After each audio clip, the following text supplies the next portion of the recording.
The stories you're about to hear are based on true events shared by real people.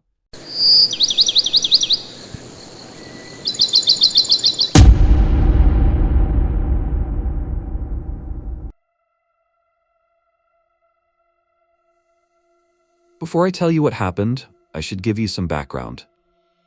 I live in Tampa, Florida, and I come from a large Latin family.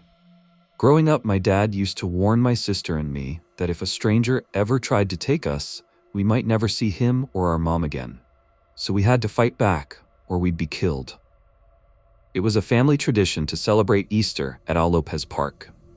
If you grew up in Tampa, you know the original playground at Al Lopez was the best in the city. It was made of wood and looked like a castle. The entrance to the castle was lined with tall hedges that really sold the whole regal theme. So it's Easter Sunday, and my cousins and I are getting antsy, eagerly waiting for the egg hunt. To give the adults time to hide the eggs, my aunt, uncle, and my older cousin, who was 20 at the time, offered to take all the kids to the playground.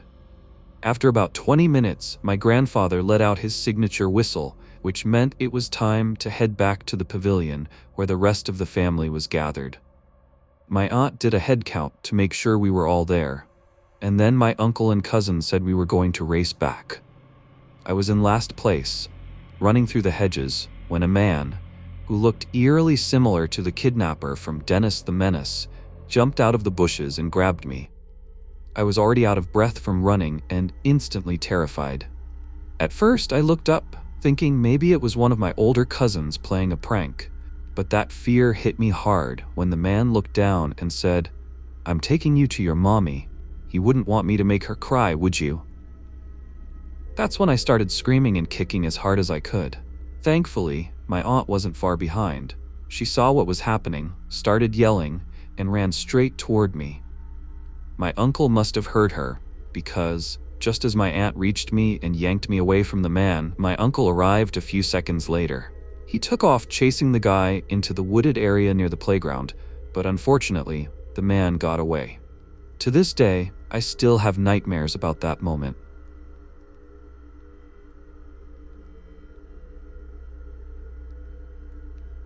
Two days ago, my grandmother came to visit us for Easter.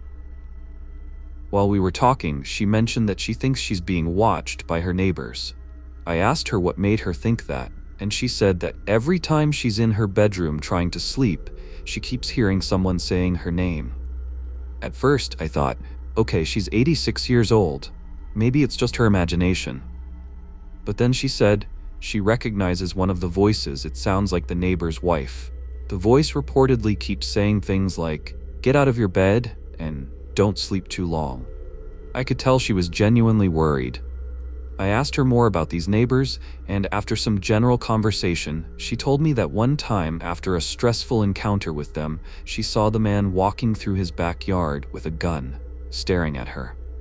I should mention that we live in Germany, and that kind of behavior is definitely not normal here.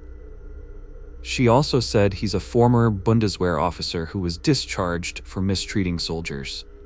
I'm really worried about all of this, but I honestly don't know what to do. Everyone else thinks she's just making things up, but I believe her, because I know this guy, and he is a psycho. When my cousin and I were kids, he was constantly watching us too. So yeah, I've been pretty stressed out trying to figure out how to handle this.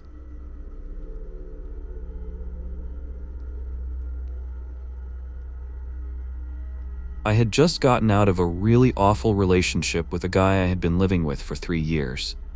He was a really good-looking guy who resembled a famous actor, but he liked to steal all my money while I was at work and throw crazy parties.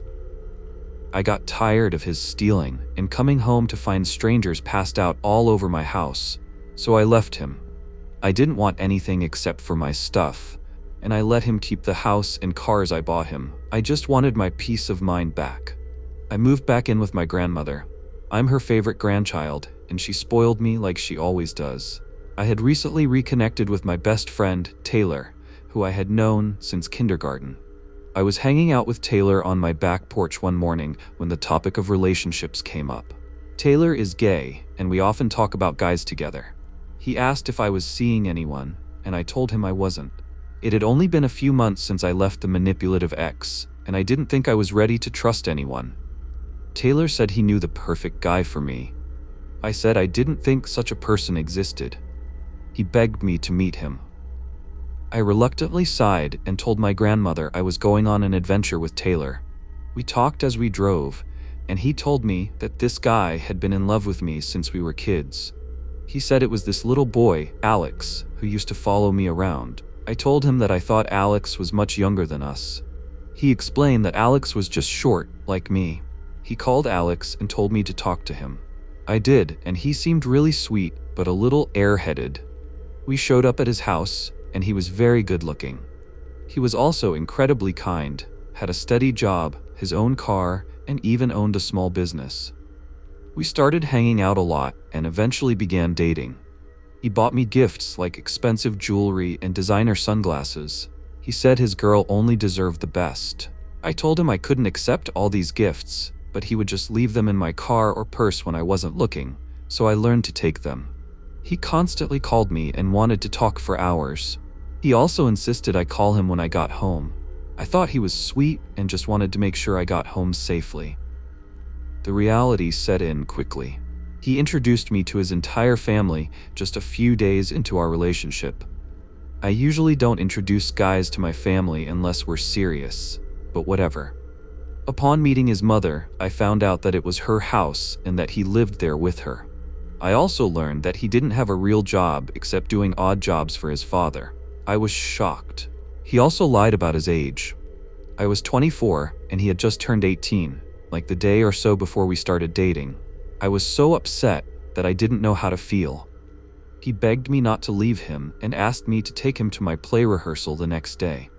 He showed up in my driveway just as I was leaving for the theater.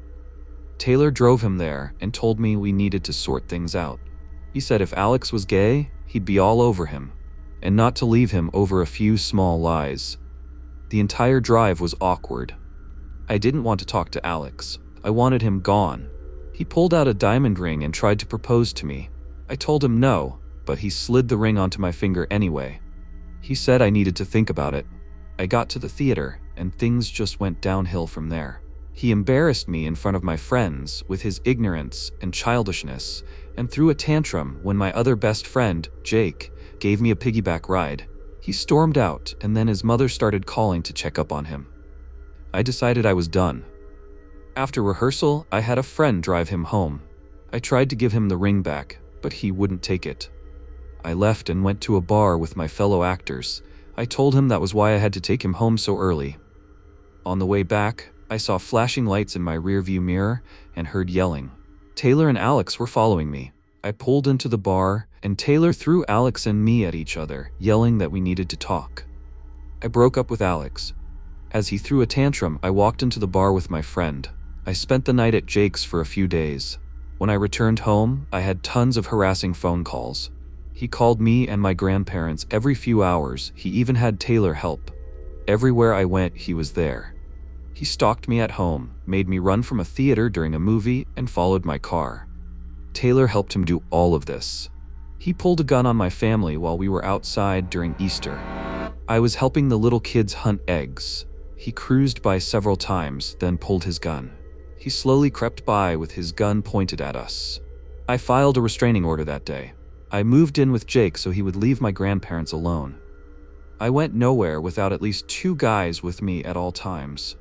I thought any minute he would come and kill me. I felt hunted, like a deer in the woods. I was lucky. He shot up the car of his next girlfriend while her 2-year-old daughter was inside. I was damn lucky.